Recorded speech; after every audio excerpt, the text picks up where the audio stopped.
All right, friends, let us begin our meditation journey. Please take a very comfortable posture, clasping your hands, fingers into fingers, crossing your legs, closing your eyes.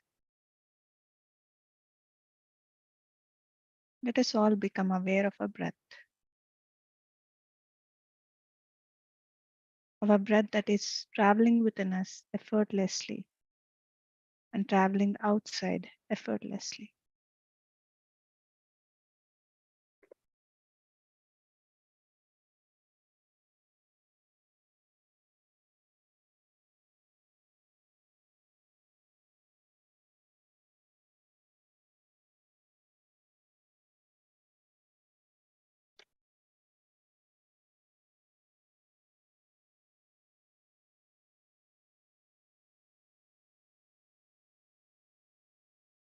So just the natural breath.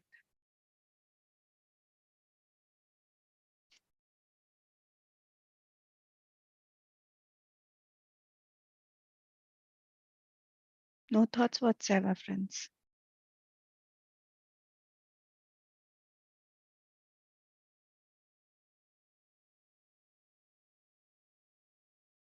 This is the time to acknowledge our breath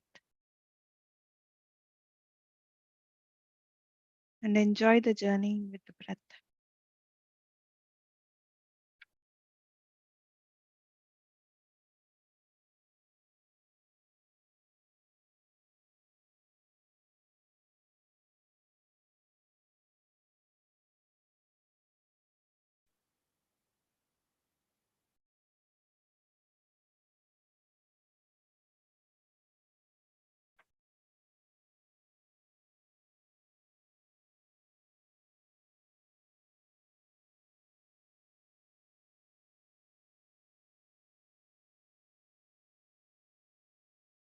The more you go inside,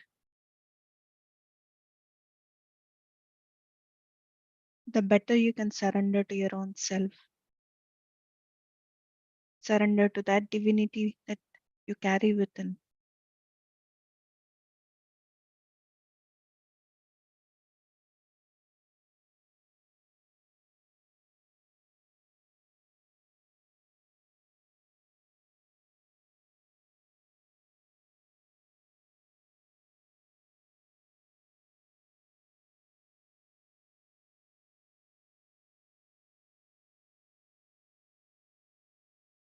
Just the breath.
Last 2 minutes, friends.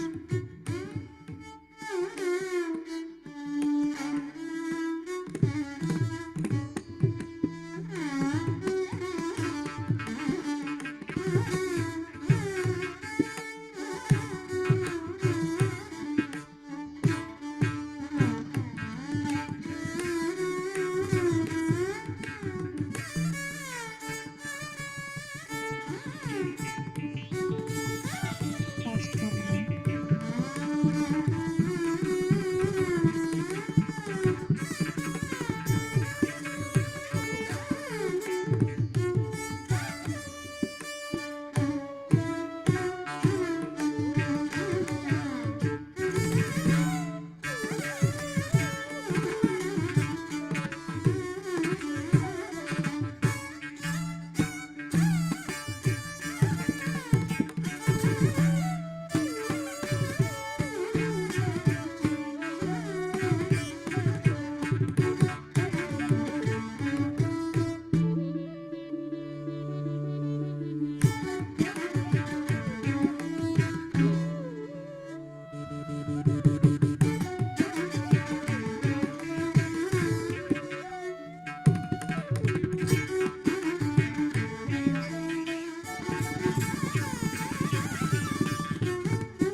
Last 10 seconds, friends.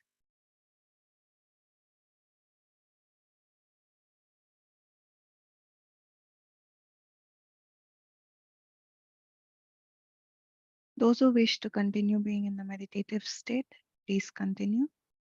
And those who wants to come back, they can come back while I'm reading this. So today, from the Gurus of India series, we have a wonderful master, Ma Anandamayi. India is a land of saints and godmen. Ma Anandamayi occupied a position of great authority as an upholder of the traditions of India. Ma Anandamayi was born in the year 1896 and reared in that part of rural Bengal, which is now Bangladesh. Her early years were spent in Keora, district Tripura, where she was born. Ma Anandamayi's incomparable charming smile and her gentle inquiries regarding the welfare of the visitors kept them enthralled.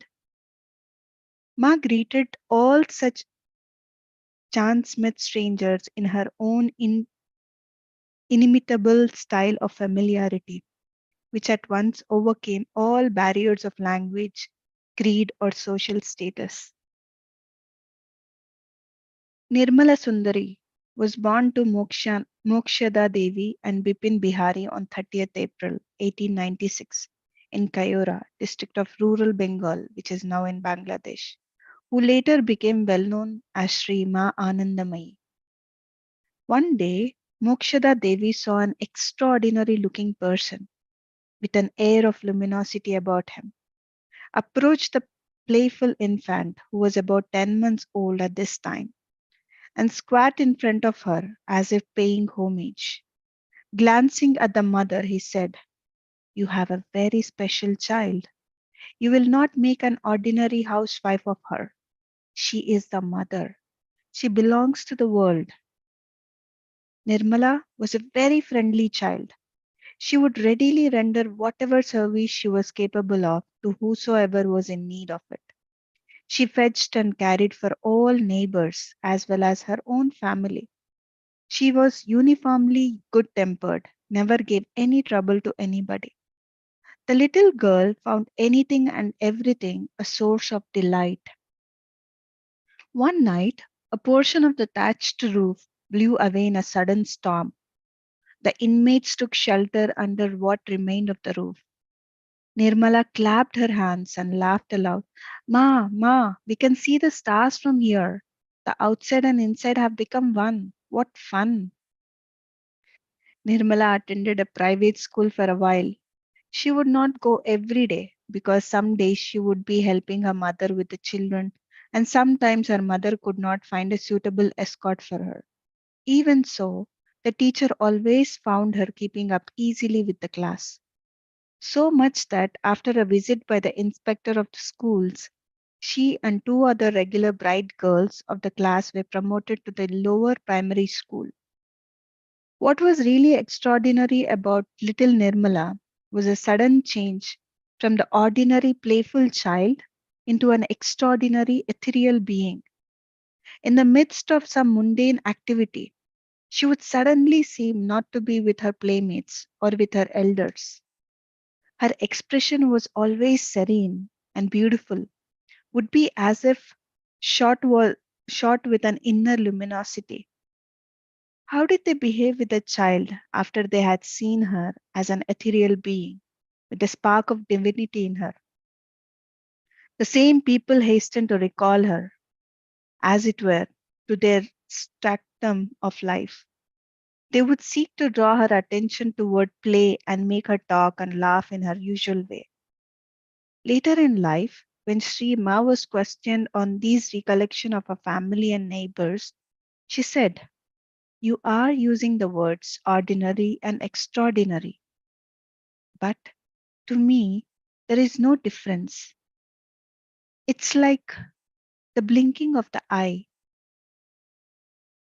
commitment, and aloof detachment." The playmates of Nirmala were many. Firstly, her little brothers. She played with them, took care of them, tended them when they were ill. They would be trailing round with her wherever she went. Their attachment to their little sister was quite touching. Once, Nirmala was invited to Sultanpur for some festival or other. Her brother, Kali Prasanna, said to her, "Sister, don't go, or I shall never see you again." In fact, he did become seriously ill and passed away shortly thereafter. She had been very attached to her brothers, but she was not seen to cry or mourn their loss. This conjunction of total commitment and aloof detachment remained with her all along, causing surprise to newcomers. Nirmala had some cousins to play with when she visited Sultanpur. One such cousin, Sushila, later came to the ashram and became a permanent inmate. She used to narrate that even animals were attracted to Nirmala. Cows returning from the pasture would stop near her and nudged her gently. Sushila also said that sometimes they would find Nirmala as if talking to trees and plants. This used to scare the other children because they could almost imagine that it was a conversation and that the plants were bending forth a little. The carefree days of childhood for Nirmala drew to a close when she was barely 13 years old. A marriage was arranged between Nirmala and Ramani Mohan Chakravarti, Bholanath of Atpara. Ramani Mohan's father was old and not in good health.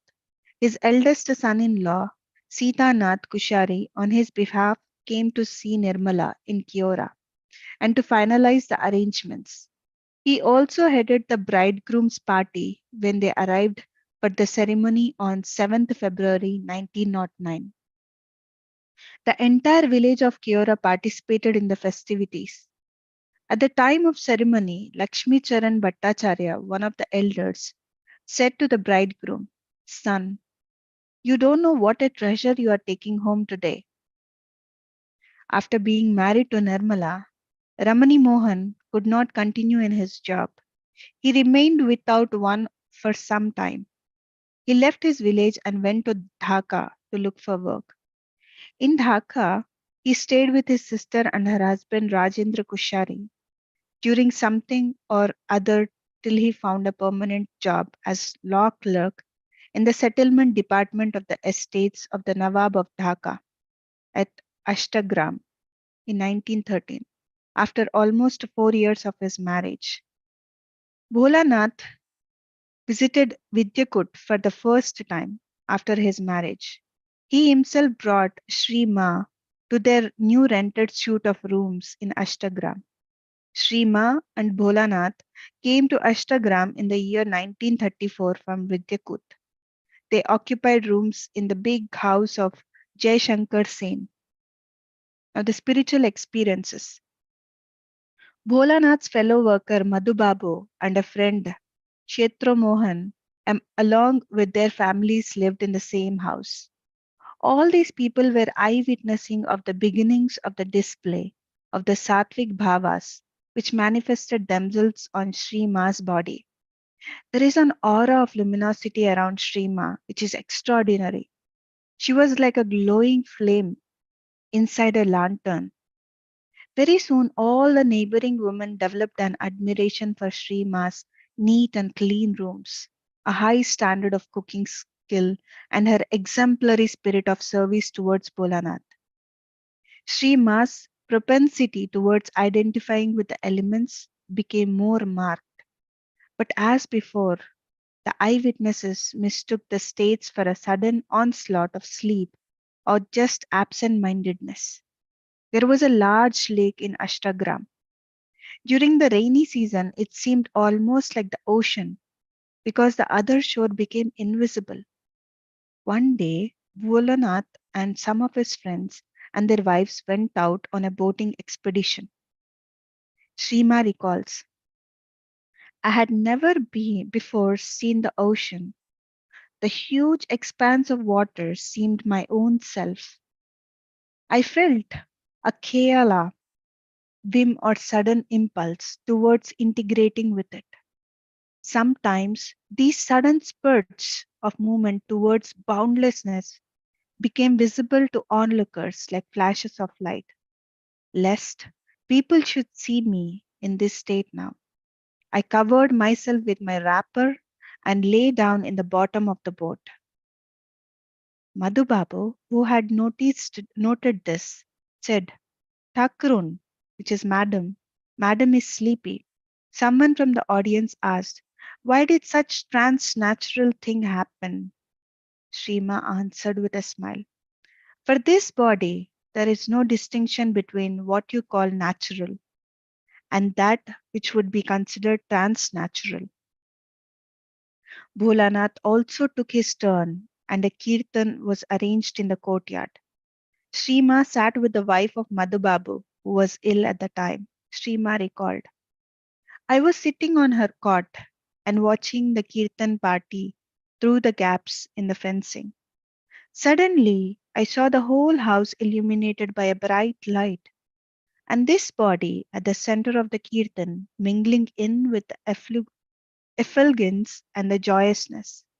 At that moment, the body slipped down from the cot onto the floor. It rolled a little and then became still and inert. I was not unconscious. I heard the invalid cry out in alarm. Bholanath was fetched. He was told that Kushirma is in a fit. They sprinkled water on my face and raised the body to a sitting position. Bholanath helped me to walk back to my room. On being asked by him, I explained to him a little of the true state of my experience. This was the first time that I saw how it was that a person may be affected by the strains of devotional music.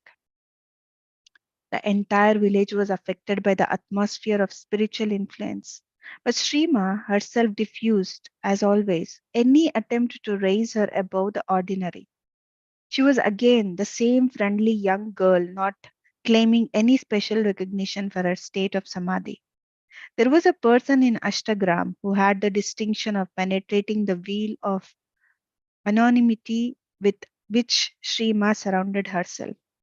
This was Harakumar, the brother of Srimati Sen. Then living at his sister's place, he was educated and well employed, but at times would be carried away by religious fervor, and during these spells it became impossible for him to work normally. Harakumar's mother had died in the room which was given to Bholanath and Srima when they came to Ashtagram. Either because of this or for some other reason best known to himself. He prostrated himself before Srima and addressed her as mother. He would look for transported with joy when he received any hint of recognition from her. Village customs prevailed in Ashtagram. Srima would not speak to menfolk who were not members of her family or very close friends of Bolanath. But Bolanath himself developed a kindness for Harakumar and allowed him the privileges of belonging to the family. Harakumar used to declare, "Now it is only I who call you mother. The day will come when the world will recognize you and call you so." One night, after the day's work was done and Bholanath had lain down to his rest, Shrima said, "Shall I sit up for a while? You go to sleep." Bholanath acquiesced. Shrima sat quietly repeating the sacred word. She watched her limbs arrange themselves in a yogic posture, which was called the Siddhasana. There was a feeling of joyousness within. Every day she had new experiences. Her body would undergo other transformation. Sometimes it became heavy and inert, at other times very light, as if it had no contact with the earth. One day she saw herself assume the Padmasana, her back straightened. She felt a tremor near the base of the spine, and to the accompaniment of a slight rhythmic sound, the spinal column seemed to get locked in an upright position block by block. It came to her, Kela, Kayala, that it was almost like what she had seen in Narudi when a derailed train had been hoisted up on the rails piece by piece, making a rhythmic noise. She described it by using another image, that of the placing of smaller and smaller pots on the firm base of a big pot, like the topmost spire of a temple. She envisioned a cluster of nerves at each center, which looked like lotus flowers in bloom. At this time, she said she had a feeling of utter ease and freedom. The body was itself a help rather than an obstacle to meditation and namajapa. She felt a tremendous power inside her. Then suddenly she would think that it was very late and she should sleep. So at once the whole phenomenon seemed as if switched off. She lay down and went to sleep.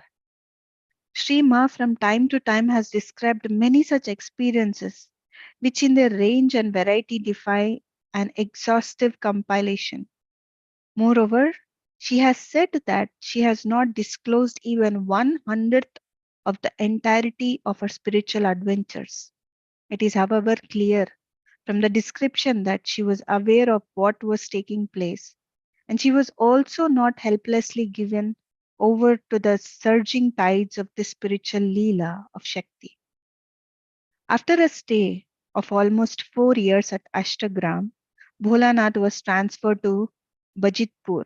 Before joining his service, they, they decided to pay a short visit to Vidyakut. Madhubabu and his wife were very friendly with Bholanath and Shrima. They were invited to come with them on a visit. There were scenes of rejoicing at this homecoming. Madhubabu and his family were entertained to a feast and then bidden an affectionate farewell by Bholanath and Shrima. The whole village of Vidyakot assumed a festive look with the coming of their beloved Nirmala. For some months afterwards, Shrima continued to practice her sadhana. Her body became as if an instrument for the play of this profound music. With the sounds of the letters, her limbs, her entire body moved as if in vibrant dance forms, trembling and responding to an exhilarating choreography of inner Shakti. Her body assumed a variety of yogic postures while she sat in meditation, the hands and fingers assuming appropriate positions. Bholanath watched her, amazed and awed. Some of the asanas he recognized for what they were, but many were beyond his comprehension. Sometimes he watched her, fascinated by the beautiful spectacle, and sometimes, overcome by tiredness after the day's work, he fell asleep while Shrima sat in her corner, absorbed in an universe not of this world. He knew that Shrima had no previous knowledge of yogic asanas. Moreover, it was obvious to him that these motions were being gone through automatically, as if her limbs were being arranged in these postures. Shima has said that she was merely an onlooker to these proceedings. Bholanath, although completely convinced that whatever was happening to Shrima was of great spiritual significance and not a travesty of it, occasionally felt some misgivings because he believed in the tradition, which said that nothing can be achieved in this transnatural sphere without help from one's guru. Perhaps in response to this perplexity in him, Shrima had the khayala for a spiritual initiation, which was fulfilled on 3rd August 1922. For the next 5 months, her sadhana assumed a more concrete form. After the Leela of Diksha, spiritual initiation, hymn like compositions in Sanskrit would at times flow from her lips, generally preceded by the single syllable Om. The spontaneity of these utterances was all too obvious because she had no previous knowledge of Sanskrit, let alone the ancient form of it used in the Vedas. During this time, the normal functions of her body were suspended for hours and even days. She did not feel hungry or in need of rest. Her days were not divided into mornings, evenings, or nights. There was only one prolonged period of indescribable bliss. She has said that her mouth would have the flavor of a honey like substance which came from within and which became too profuse at times that she would swallow it down. Shrima herself remained unchanged in her attitude toward him. She would ask his permission for all suggestions regarding her movements, render Bholanath service if he so required it of her. Like rubbing his feet when he was tired, she treated him like a close friend with honor and understanding, coaxing him back into good humor if he were annoyed with anything. She herself never said or did anything to diminish his position as the head of the ever expanding family, which began to collect round her as soon as she emerged into the limelight of public acclaim. The time of emergence was approaching fast, but in Bajitpur was quiet and serene. After Shrima's own initiation, she followed an intensive course of one pointed, relentless, all encompassing sadhana for approximately 5.5 months. It culminated in an experience of fulfillment, which is described in the Upanishads as on gaining which everything is attained. Shrima has said that the sadhana by which man endeavors to attain self realization are of endless variety, and each has innumerable aspects. All these became a living experience to her when she became a sadhaka. The end of Srima's period of sadhana coincided with Bholanath's Diksha, as well as the beginning of her own period of Maunam for almost 3 years, from 1922 to 1925. She became silent, as if the inner blessedness had found expression in outer stillness. Bholanath lost his post of law clerk in April 1924. His employers, for reasons of economy, were winding up their business in Bajitpur. Hoping for better employment in a bigger town, he came to Dhaka with his wife on 10th April 1924. In spite of his best efforts, he was unable to find work immediately. He decided to send Shrima to his village home and stay on alone. Shrima was still observing silence. She indicated to him that he should wait for 3 more days. Bholanath thankfully found work on the third day. On 17th April, he was appointed as a manager of the extensive Shah Bagh gardens belonging to the daughter of the Nawab of Dhaka, Nawabzadi Pyari Bano. Many families in Dhaka became very attached to Shrima. Whoever came first wanted friends and relations to share in the same joy. Shrima and Bholanath became the nucleus of an ever expanding clan of devotees. By and by, Bholanath came to be known as Baba, father. Shrima began to be more widely known after the day of the solar eclipse on 26th January 1926. The devotees had wanted to arrange for a kirtan on a large scale. Bholanath welcomed the suggestion and enthusiastically set about making arrangements with the help of Baul, Atal Bihari, and others. The dance hall was made available to them for this purpose.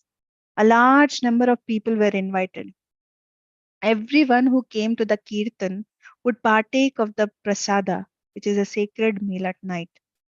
On occasions, Shrima would herself go out to visit people. One day, as she was strolling about near the gates of Shahbag, a cab drove by. She signaled to the driver. When he drew near, she climbed in. The cabman said, "Where will you go?" Shrima said, "To your house." The cabman, a Mohammedan, without another word, drove home. On arrival, they found an old man lying on his deathbed. His relations were weeping. Shrima asked Bhaiji, who had accompanied her, to fetch some sweets. These were distributed among the family and neighbors. Shrima then came away. Bhaiji later on was interested enough to find out the outcome of this visit. The old man did recover from what had appeared to be his last illness. At times, Shrima would take upon herself the illness of others. Didi one day came to Shahbag to find Shrima suffering from a sudden cold and cough. On inquiry, she discovered that Pratul, Pa- Pramatanath's young son, who was due to appear at an examination, had felt a severe cold coming on and had prayed to Shrima to prevent this. Shrima recovered after a while. Such incidents taught Bolanath and others not to ask Shrima to cure sick people. They found that to her, life and death were same. She would say, "Don't ask me to cure anybody. Don't ask me to cure anybody. Everybody must work out his destiny. If obstructions are deliberately placed in his path, the results may be anything but beneficial. Don't ask me to cure anybody. Everybody must work out his destiny. If obstructions are deliberately placed in his path, the results may be anything but beneficial." When she came to Dhaka in April 1924, she was taking 3 mouthfuls of food, inclusive of water, twice a day. When Didi first met Shrima, she was eating even less. On Mondays and Thursdays, she would take the 3 mouthfuls, and on the other 5 days, nothing but 9 grains of rice. In later years, when she was questioned by scholars regarding all these phases, she spoke like this. Once this body lived on 3 grains of rice daily for 4 or 5 months, nobody can live for so long a time on such a meager diet. It looks like a miracle, but it has been so with this body. It has been so because it can be so. The reason for this is that what we eat is not at all necessary for us. The body takes in only the quintessence of the food, the rest is thrown out. As a result of sadhana, the body becomes so constituted that although no food is taken physically, it can imbibe from the surroundings whatever is necessary for its maintenance. In 3 ways, the body can be maintained without food.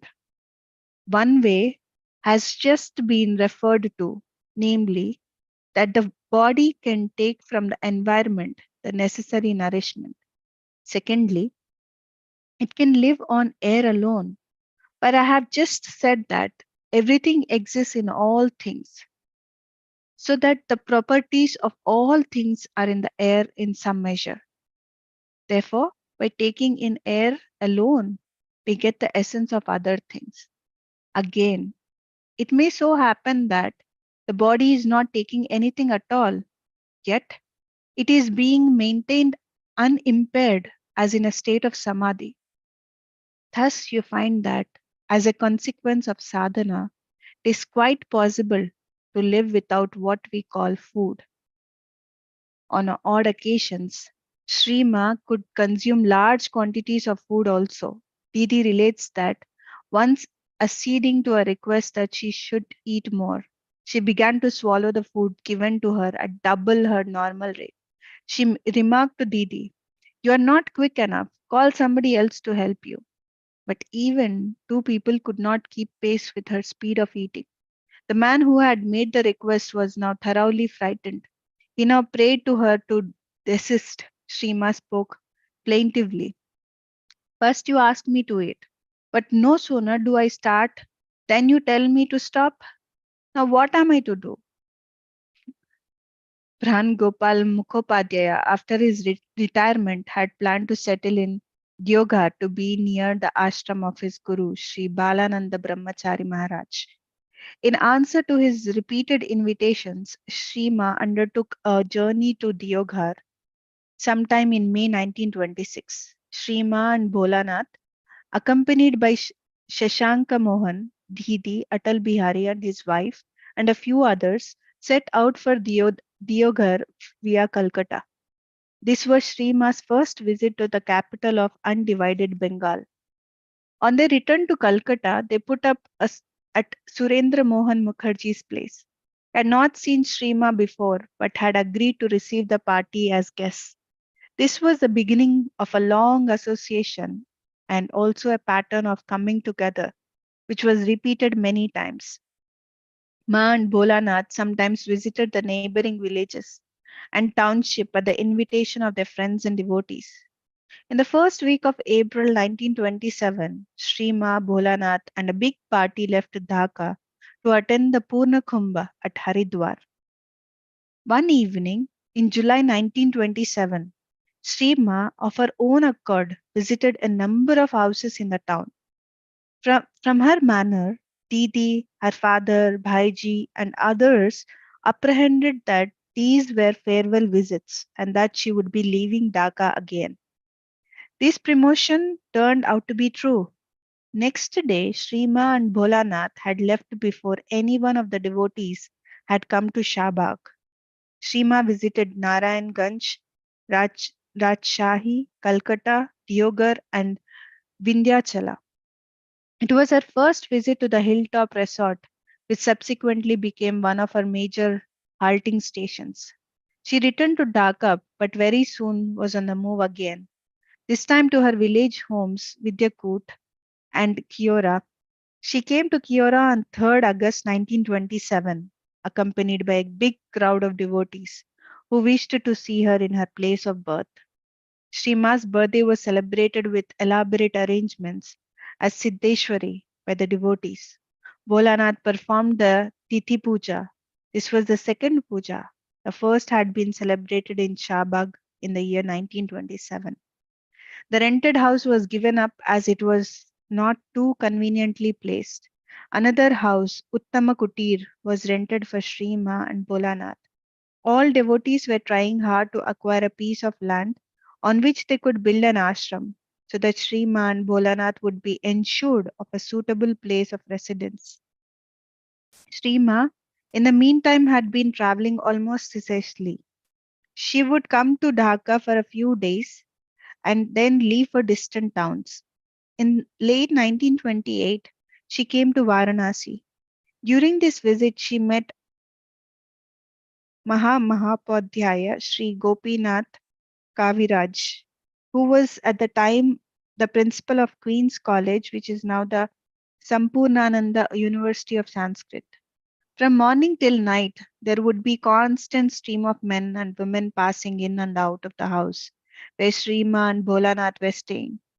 Pandit Gopinath Kaviraj was much impressed by her handling of difficult questions, her in-depth answers to all queries, and her wit and humor. The satsang sessions were not only enlightening but also delightfully entertaining.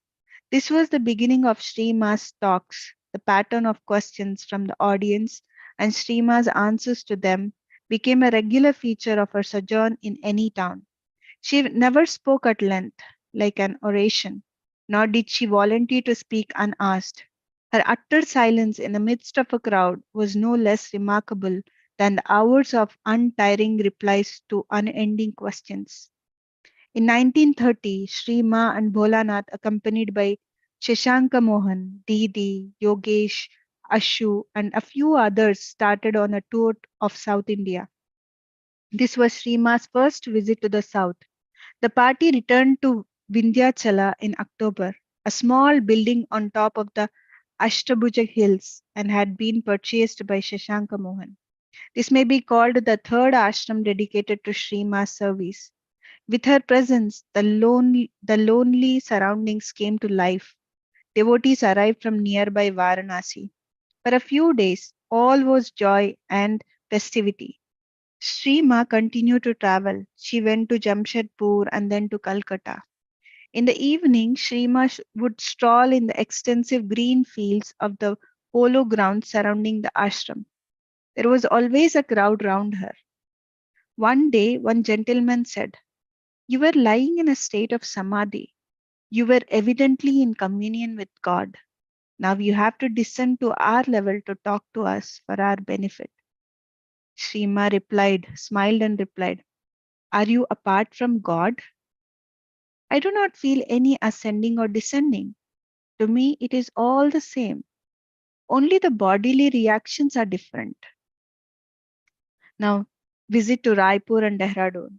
On 8th June 1932, Sri Ma, Bholanath, and Bhaiji took up residence at Raipur. Raipur in those days was a remote little village. Some distance from the village, the ground rose sharply. On top of this hillock was situated a small Shiva temple. The temple was surrounded by an open and big paved courtyard. There was a mango tree in one corner with a raised platform around it. Everything was almost in ruins. From the courtyard or terrace on top of the hill, one could command a view of high mountains across valleys glistening with wide and shallow streams flowing over their rocky beds. In time, the people of Dehradun heard from chance visitors to Raipur that a Bengali Mataji of great spiritual eminence was living in the Dharmashala of the Shiva temple.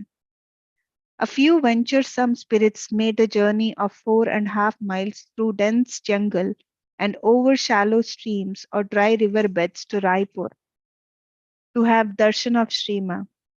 They saw a young woman of striking appearance, not so much in her physical aspect as in her expression of radiant and serene joy.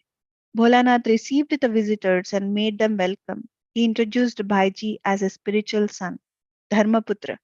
Very soon, Bhaiji won a place in the hearts of the newcomers. because it was he who communicated with them in English. It was always his endeavor to bring people to a greater understanding of Srima. He would encourage the visitors to ask her questions and help them to articulate the yearning for spiritual solace which was experienced by so many. He would interpret for them Srima's words. To a great extent, he was able to bridge the gap between what Srima was and what people could make of her. The devotees of Dehradun conferred on him the sobriquet of Bhaiji, respected brother. Bholanath became known as Pitaji, father. Bholanath and Shrima picked up Hindi very quickly, and very soon the visitors would talk to them directly. In the meantime, Shrima became conversant with Hindi and talked to the men, women, and children who flocked to crowd around her. Shrima continued to move around. She, Bholanath, and Kamalakanta walked up to Mussoorie and then on to Uttarakashi. Shrima always gave the highest respect to sadhus and mahatmas, that is, the various orders of ascetics. However, she did not encourage people to give up their duties in the name of religion. Once, while Shrima was strolling near the gates of the newly built ashram at Kishanpur, she saw a sadhu standing near them. She spoke to him in Bengali. He answered in Bengali, although he did not look like one. She invited him in and asked him to have his evening meal at the ashram. After the meal, he came and sat near Ma. She asked him, Ma is asking, are you a sannyasi? The sadhu replies, no. Then why are you dressed like one? For all practical purposes, I am. I have renounced the world in order to carry on your tapasya for self realization. I have not thought of it. At the present, I wish to have nothing to do with the world. Maas, does it mean that you have left home for personal reasons and do not wish to go back? Yes. In that case, you are practicing a grave deception on the public and doing no good to yourself either. The sadhu says, I have nothing to do with anybody. It is nobody's business what I do with my life. Ma says, that is not correct. Your appearance as an aesthetic means something to the people. It is our tradition to support a man engaged in intensive sadhana because he has no other means of support. He has given up his own will towards self support, depending solely on the divine will. The people choose to support him as they would any other who is selflessly engaged in some activity for the benefit of the entire society. This garb is not to be adopted to solve personal problems or to escape from difficult situation. If you are not engaged in sadhana to the exclusion of all other concerns, you have no right to accept food and shelter from the lay public, who seeing your robes will give some automatically without judging your bona fides. The young man, who looked to be cultured and educated, kept quiet. Shrima said to him that he could stay in the ashram as long as he liked, but it would be better for him to go home and face whatever situation he had run away from. The next morning, the young man was not to be seen, so probably he had chosen to follow Srima's advice. Srima continued to travel. She met hosts of new people. She visited Baijnath near Jogendranagar, Almora, Eshwa, Ayodhya, Faizabad, and other places too. In October 1935, on her way to and from Almora, she went to see Kamala Nehru at Bawali, where she was staying for treatment. Shrima and Bholanath, with their journey companions, came to Tara Peeth in January 1936. In the beginning of 1937 June, Shrima and her party arrived in Almora to begin on the trek to the sacred Mount Kailasha. The journey ordinarily would not have entered the consideration of Shrima's companions, but for the coincidence of her visit to Almora and Nainital earlier in the year.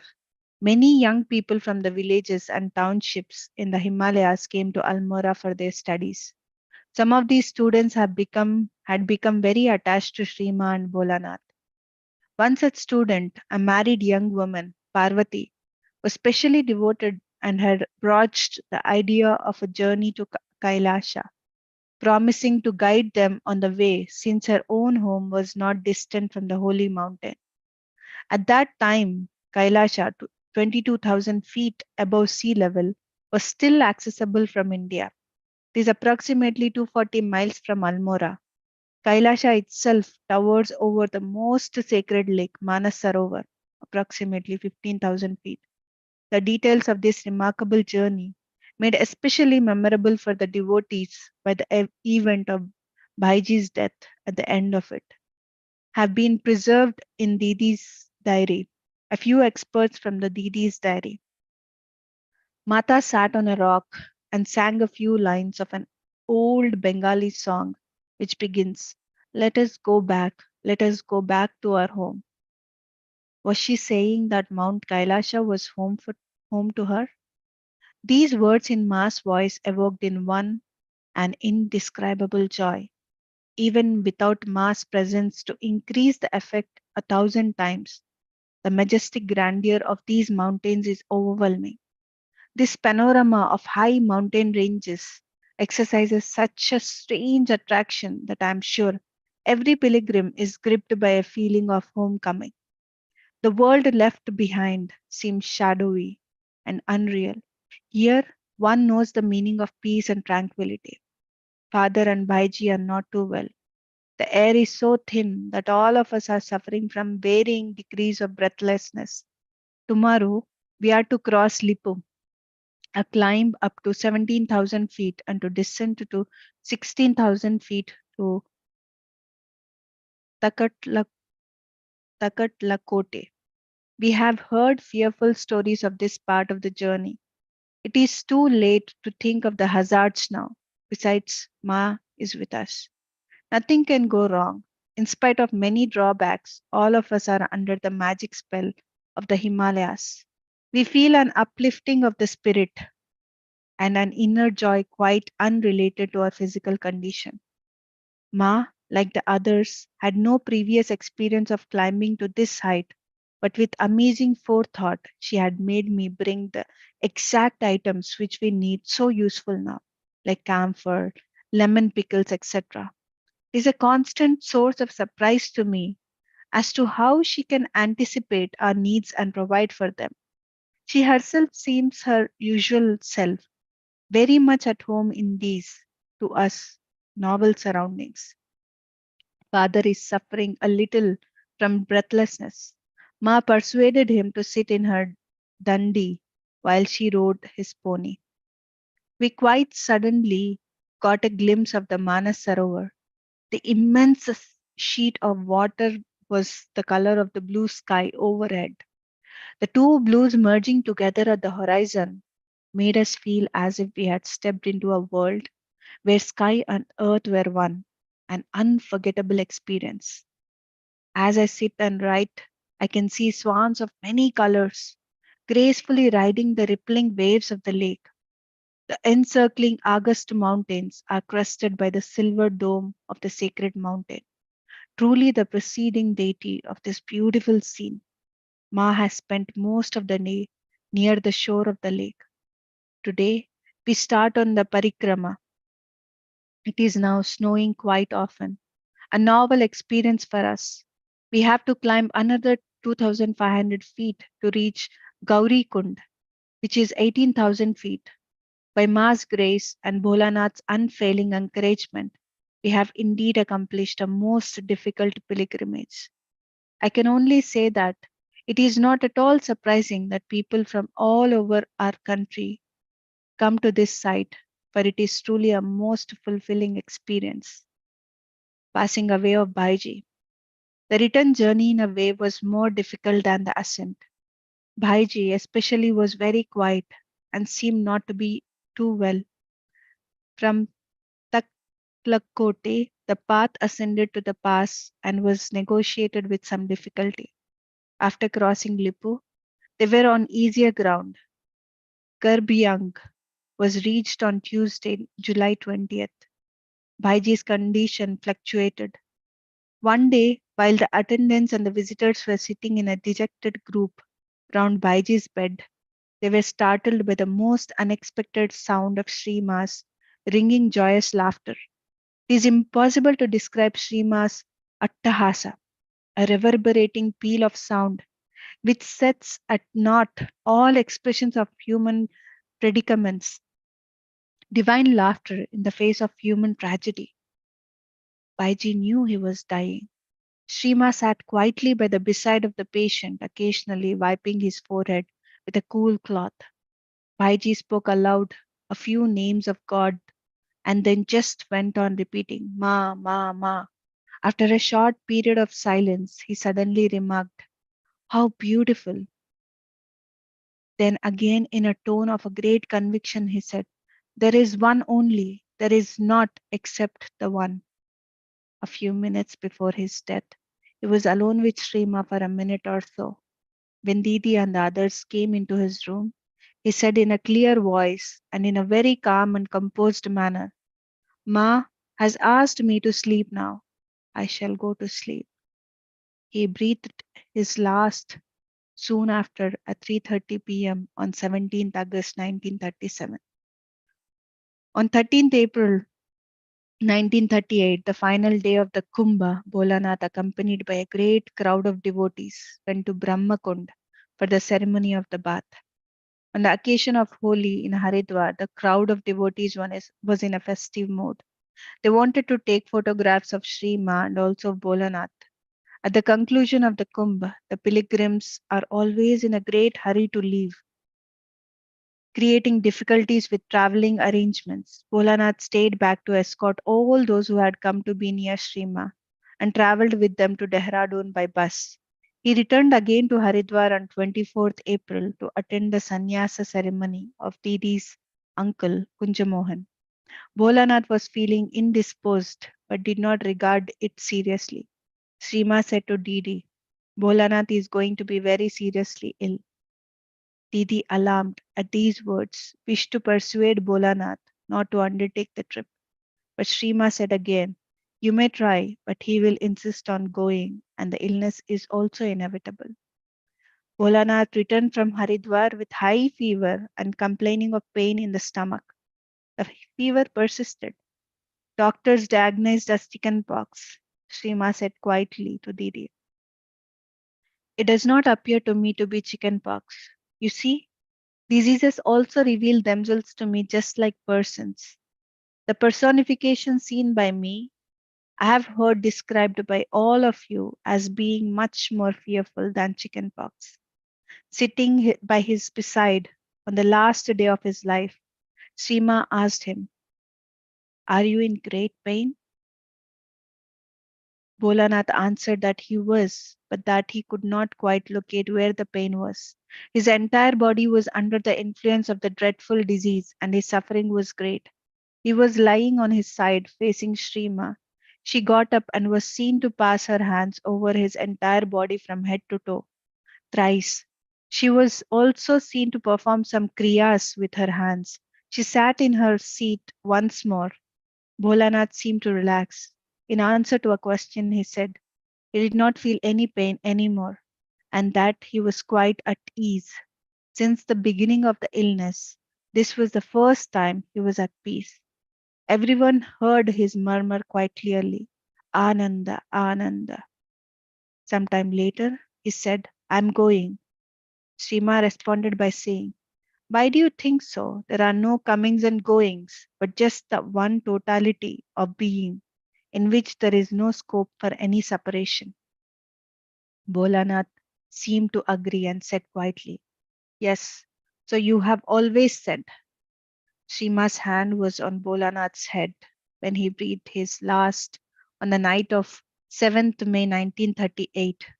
His death was so calm and peaceful that the brahmacharis who were attending on him and a Kaviraj, doctor of Indian medicine, who had come from Varanasi, was also in the room, were not aware of the passing away of a great soul.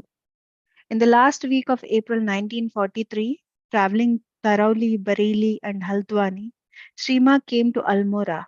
Yogi Bai, Raja Durga Singh of Saloon, had financed the construction of a beautiful Samadhi Mandira over Bhaiji's grave at Patal Devi and also a small cottage nearby. It was a secluded place, nestling at the foot of high mountain ranges. Another house was taken on rent in case Srima remained for some time, and there was an overflow of visitors. Sometimes she sat surrounded by visitors answering their questions. Now, the question is, how is it that no sooner one attempts to sit in meditation than sundry thoughts begin to impinge themselves on the mind? Shrima said, don't you know why one cannot concentrate? Desires act as repellents, just as when you enter the sea, the waves keep on throwing you back to the beach. If you persevere and attain a deeper level, then the waves cease to hinder. Shrima paused for a while and then added, it is necessary to realize that there is nothing but one alone. Desires are the return tickets that ensure one's comings and goings in the world of duality. If you perceive Shiva, you do not see a stone.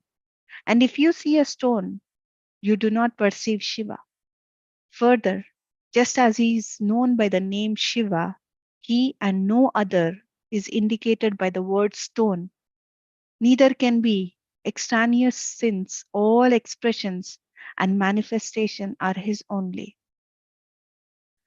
A series of circumstances so arranged themselves near Srima that there was serious talk about performing a yagna at Varanasi.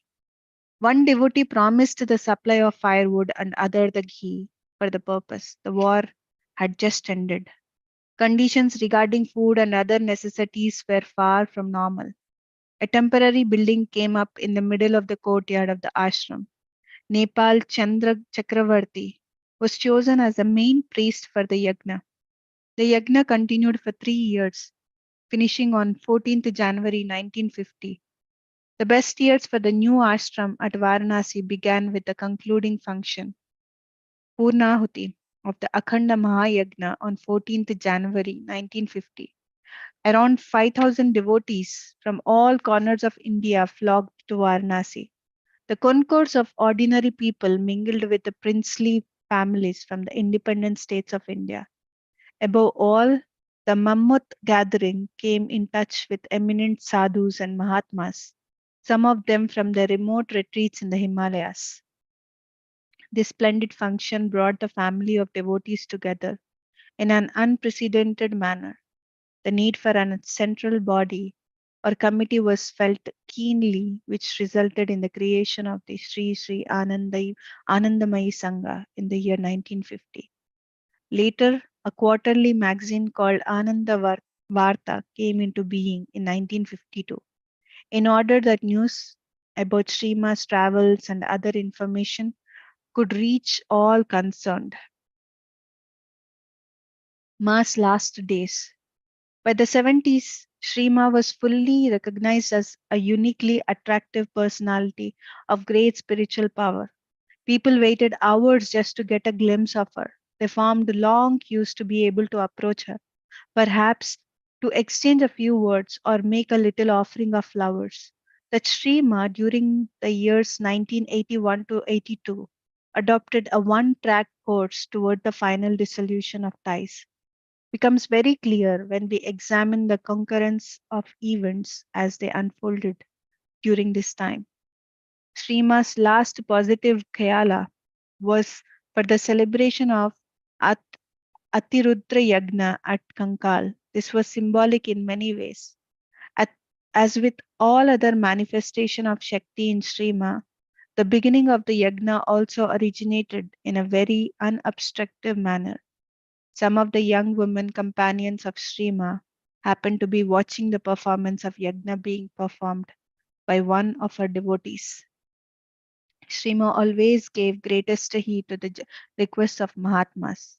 To the Jagadguru Sri Shankaracharya's request for her presence at Sringeri during the Durga Puja festival, She gently made her excuses. To his repeated pleas that she should get well, she retaliated. This body has no illness, Pitaji. It is being recalled towards the unmanifest. Whatever you see happening now is conductive towards that event. This was his second visit to Srima on his way down from the pilgrimage to the Himalayan temples. Bhaskarananda, with some persistence, obtained a message for the devotees who were not able to see her at all. Strive to become an aspirant toward the fulfillment of the grace of your Guru. Now, Srima's final message. Srima had stopped taking food for about 3 months. The attending girls could give her a few drops of water at infrequent intervals. The atmosphere of despair reigned supreme. The desperate question in every heart was, why should beloved mother suffer at all? And why could they, that means doctors, not do anything to recall her to her usual way of being in the world with them? Shrima perhaps responded to this cry from so many anguished hearts. She spoke once, clearly, apparently, to the girls surrounding her beside. Wherever you are, immerse yourself totally in one pointed sadhana. This Vani being her last these words being her last, radiates out to embrace all those who derive their courage and sustenance from her to proceed on the path shown by her to be the most worthwhile goal for all human beings. Shrima was heard to pronounce mantras very softly from time to time. On the night of 25th August 1982, she pronounced the sacred Panchakshara mantra, and it's reversed from Shivaya Namaha. In the Shaiva tradition, it is exegeted to mean an indication toward the dissolution of all worldly ties. The yogin is ready to dissolve the last worldly tie of the body. The reality of Sri Ma's presence came to an end on 27th August 1982 around 8 p.m. in the evening. So, this is from the book Friends, Life and Teachings of Sri Ma Anandamayi. It is indeed a very powerful Ma. While reading this, it reminds me of Sita Ma, and many of her experiences all through her life uh, reminds me of the Sita from the untold story of Sita. It's really amazing to know this kind of a great gurus exists in India, and their teachings to the humanity, which is very simple and which is very profound, saying that do your sadhana. And when you practice more and more meditation, that is when you understand that there is no separation. We are all one. There is no death. There is no birth. Everything is one. And how we have to accept everything. And this is really wonderful, friends. So if there is anybody who wants to share anything, you can just go ahead and unmute yourself.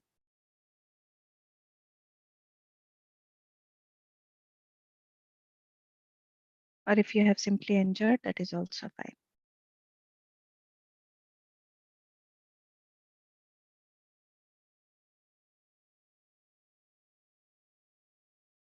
All right. So yes, friends, it is very important that we keep reading about these gurus. There is some or the other message that we can take from their life journeys, so that we can implement. So thank you so much, and we'll look forward to seeing you again tomorrow morning for Master Sharda's session. And till then, namaste, friends.